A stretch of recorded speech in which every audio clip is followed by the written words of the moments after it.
দুরুদ শরীফের বাস্তব ঘটনা বলছি। একজন দরিদ্র কাজের বুয়া, সে দুরুদ শরীফের বরকতে দুরুদ শরীফ পড়ার কারণে আল্লাহ তাআলা তাকে এত সম্মানিত করেছেন। কাজের বুয়া, টাকা নাই পয়সা নাই, কিন্তু দুরুদ শরীফ পড়ার কারণে আল্লাহ রাব্বুল আলামিন তাকে মক্কায় পৌঁছে দিলেন। মদিনা নবীজি সাল্লাল্লাহু আলাইহি ওয়াসাল্লামের রওজা পাক জিয়ারত তার নসিব হয়ে গেল। ঘটনাটি আমি আপনাদের সামনে বর্ণনা করছি। তার আগে দুরুদ শরীফ পড়লে কত ফজিলত আমি কয়েকটি হাদিস আপনাদের সামনে বর্ণনা করছি। আসুন আমরা কোরআন থেকে জেনে নিই দুরুদ শরীফ পড়লে কি হয়। দুরুদ শরীফ পড়েন স্বয়ং আমার আল্লাহ তাআলা কোরআনে বলছেন, ইন্নাল্লাহা ওয়া মালাইকাতাহু ইউসাল্লুনা আলান নবী ইয়া আইয়ুহাল্লাযীনা আমানু সাল্লু আলাইহি ওয়া সাল্লিমু তাসলিমা। আল্লাহ রাব্বুল আলামিন বললেন, নিশ্চয় আমি আল্লাহ তাআলা ওয়া মালাইকাতাহু এবং ফেরেশতাদেরকে নিয়ে ইউসাল্লুনা আলান নবী, আমার রাসূলের উপর দুরূদ শরীফ পাঠ করি। আল্লাহ তাআলা ফেরেশতাদেরকে নিয়ে প্রিয় নবী মুহাম্মদ সাল্লাল্লাহু আলাইহি ওয়াসাল্লামের উপর দুরূদ শরীফ পাঠ করেন। এজন্য প্রিয় দিনী ভাই বোন, বেশি বেশি দুরূদ পড়লে পেরেশানি দূর হয়, টেনশন দূর হয়।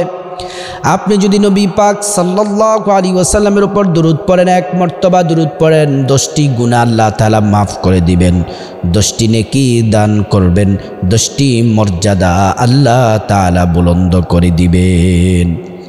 শুধু তাই নয়, আল্লাহর রাসূল সাল্লাল্লাহু আলাইহি ওয়াসাল্লাম বলছেন, যে যত বেশি দুরূদ পড়বে সে তত বেশি আমার নিকটবর্তী হবে। এজন্য প্রিয় দিনী ভাই বোন, বেশি বেশি রাসূল পাক সাল্লাল্লাহু আলাইহি ওয়াসাল্লামের উপর ইশক, মোহাব্বত, ভালোবাসা নিয়ে দুরূদ পড়েন। আল্লাহর নবী পয়গম্বর বলেন, ও আমার সাহাবীরা শোনো, কেউ যদি পৃথিবীর যে কোনো প্রান্ত থেকে আমি নবীর উপর দুরূদ পড়ে তার নাম, তার পরিচয়ে, তার বায়োডাটা, তার চেহারা আমার সামনে তুলে ধরা হয়, আমি তার নাম দেখে, তার চেহারা দেখে আমি খুশি হয়ে যাই। ওই উম্মত নরনারীর জন্য আল্লাহর রাসূল রিপিট দোয়া করে দেন। আর নবীজি সাল্লাল্লাহু আলাইহি ওয়াসাল্লাম যে দোয়া করেন, আল্লাহ তাআলার সাথে সাথে তার দোয়া কবুল করে নেন। এজন্য প্রিয় দিনী ভাই বোন, যদি আপনি সকাল বিকাল 10 বার করে দুরূদ পড়েন, যখনই অবসর পান 10 বার করে যদি দুরূদ পড়েন, 10 বার করে দুরূদ পড়লে নবীজি সাল্লাল্লাহু আলাইহি ওয়াসাল্লাম বলছেন, নবীজি ওই সকল উম্মত নরনারীকে শাফায়াত করে আল্লাহর জান্নাতে পৌঁছে দিবেন। দুরূদ শরীফ পড়লে পেরেশানি দূর হয়, মুসিবত দূর হয়। নবীজির একজন সাহাবী ডাক দিয়ে বললেন, ইয়া রাসূলুল্লাহ, ইয়া হাবিবাল্লাহ, আমি যখন দোয়া করি, মুনাজাত করি, আমি কতটুকু সময় নিয়ে মুনাজাতে আপনার উপর দুরূদ পড়ব? ওই সাহাবী বললেন, ইয়া রাসূলুল্লাহ, যদি 4 ভাগের 1 ভাগ যদি আমি আপনার উপর দুরূদ পড়ি। আল্লাহ রাসূল বললেন, সেটা তো উত্তম, সেটা তো ভালো, কিন্তু তার থেকে আরও বেশি পরিমাণে দুরূদ পড়লে আরও ভালো হবে, আরও উত্তম হবে। ওই সাহাবী ডাক দিয়ে বললেন, ইয়া নবী আল্লাহ, যদি মুনাজাতের মধ্যে, দোয়ার মধ্যে 4 ভাগের 2 ভাগ যদি আপনি নবীর উপর দুরূদ পড়ি, আল্লাহ রসুল বললেন ভালো, কিন্তু তার থেকে বেশি পড়লে আরও ভালো। ওই সাহাবী বললেন, ইয়া নবী আল্লাহ, 4 ভাগের 3 ভাগ যদি পড়ি, নবীজি বললেন ভালো, তার থেকে বেশি পড়লে আরও ভালো। এবার ওই সাহাবী বললেন, ইয়া নবী আল্লাহ, ইয়া রাসূল আল্লাহ, মুনাজাতের সবটা সময় নিয়ে যদি আপনার উপরে দুরূদ পড়ি, আল্লাহর নবী বললেন, তোমার মনের আশা পূরণ করবেন আল্লাহ তাআলা, তোমার হাজত পূরণ করবেন, তোমার যা কিছু প্রয়োজন আল্লাহ রাব্বুল আলামিন পূরণ করবেন, টেনশন মুসিবত আল্লাহ তাআলা দূর করে দিবেন। এজন্য প্রিয় দিনী ভাই বোন, রাসূল পাক সাল্লাল্লাহু আলাইহি ওয়াসাল্লামের উপর দুরূদ পড়তে হবে। যখনই কোনো মুসিবতে পড়েন, দুরূদ পড়লে সাথে সাথে আল্লাহ তাআলা সাহায্য করবেন। একটি দুরূদের ঘটনা শুনলে আপনারা অবাক হয়ে যাবেন। আল্লামা শিবলি নোমানী রহমাতুল্লাহি আলাইহি, তিনি যখন হজে গেলেন, হজে যাওয়ার পরে একজন যুবকের সাথে তার সাক্ষাৎ হলো। ওই যুবক আল্লাহর ঘর কাবাঘর তাওয়াফ করে তালবিয়া পাঠ না করে সে শুধু দুরূদ শরীফ পড়ে। সে যেখানে যায় শুধু দুরূদ পড়ে, অন্য কিছুই পাঠ করে না। কিন্তু শিবলি নোমানী রাহমাতুল্লাহ আলাইহি বললেন, কিরে যুবক, তুমি বারবার যেখানে যাও দুরূদ পড়ো কেন? বলতে, সেই দুরূদ পড়ার কারণে আল্লাহ তাআলা আমাকে অলৌকিকভাবে সাহায্য করেছেন। বলতেছে তুমি খুলে বলো কি হয়েছে। বলতেছে আমি যখন হজে রওনা হলাম, সাথে আমার বাবা ছিলেন এবং বিশাল কাফেলা নিয়ে আমরা আসছিলাম। প্রতিমধ্যে বাবা অসুস্থ হয়ে পড়লেন, প্রচণ্ড অসুস্থ হয়ে গেলেন। কয়েকদিন পর্যন্ত সাথীরা অপেক্ষা করলেন। তারপরে যখন বাবা মুমূর্ষ অবস্থায় চলে গেলেন, তখন তারা আর অপেক্ষা করলেন না, তারা হজের উদ্দেশ্যে রওনা হয়ে গেলেন।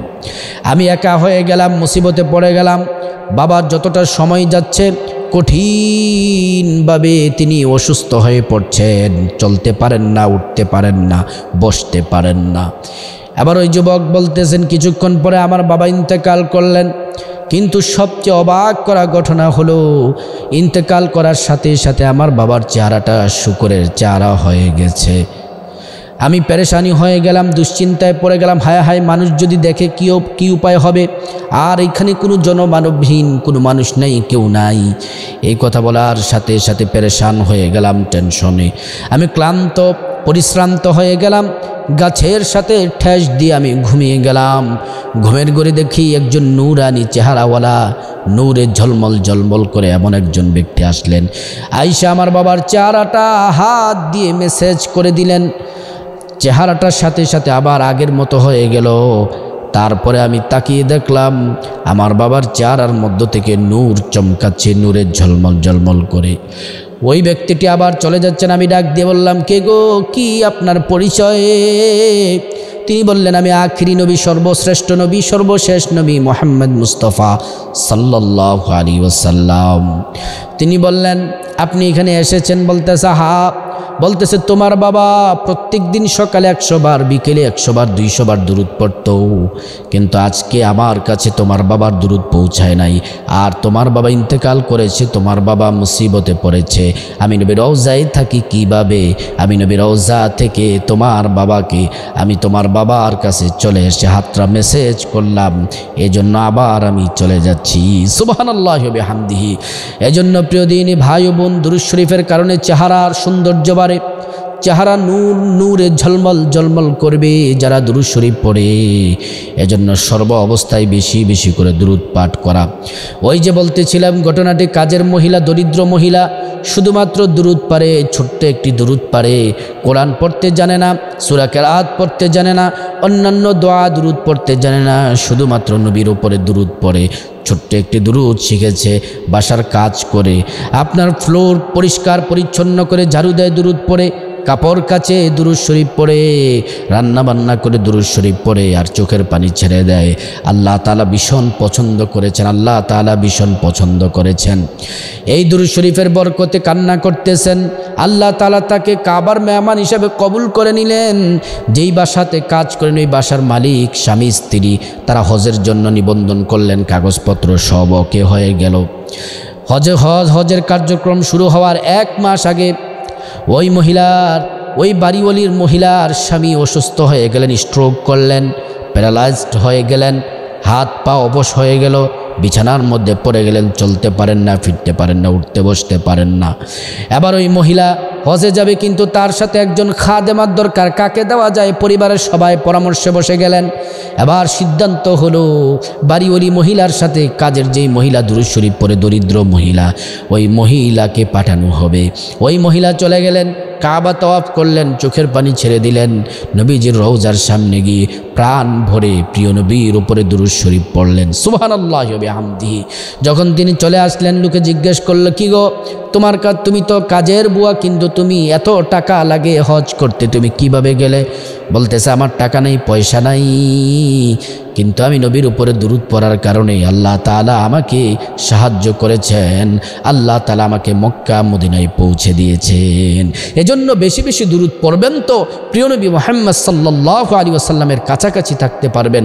আল্লাহ পাক রব্বুল আলামিন আমাদেরকে বেশি বেশি দুরূদ শরীফ পড়ার আল্লাহ তাআলা তৌফিক দান করুন।